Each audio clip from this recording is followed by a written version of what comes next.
Everybody up, let me introduce to you a man that you heard of and you thought you knew. Well, give me a couple of seconds just to prove to you never did, but let me give you a chance too. I used to swear everybody had it in for me.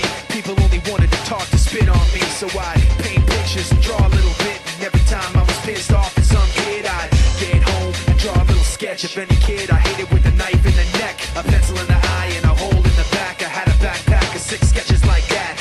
And over time people started to see the pictures that I made a lot of sense to me, but it never even really made much of a difference. They still talk shit, but not at close distance, and that sucked, cause all I wanted to have was just a little attention with the good and bad. But over time I got sick of trying to keep making the pictures and kept drawing lines. I don't know where I'm going with this, I'm just reminiscing and telling the story of this. Sit back and take in the story of the kid as I look back at the strange things I did. Everybody up, let me tell the truth to you. I never thought I'd be anyone you wish you knew. I just thought I'd end up the stain on the wall, something you wanna fix if you see it at all.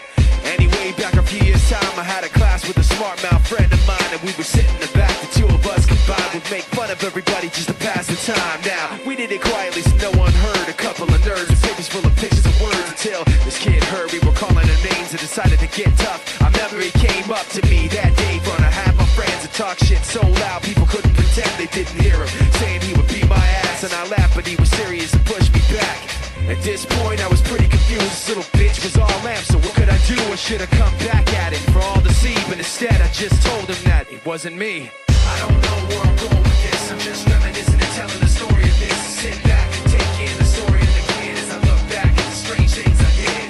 I don't know where I'm going with this, I'm just reminiscing and telling the story of this. Sit back and take in the story of the kid as I look back at the strange things I did. It's like flatliners, you see that flick? People die and come back, seeing crazy shit. People that they did wrong come back to attack them, and everyone they hurt comes back for revenge. Well, if that was ever gonna happen to me, I potentially would be attacked constantly. But then again, for all the pain in my past, there'd be a lot of people that had better watch their ass. I don't know where I'm going with this, I'm just reminiscing and telling the story.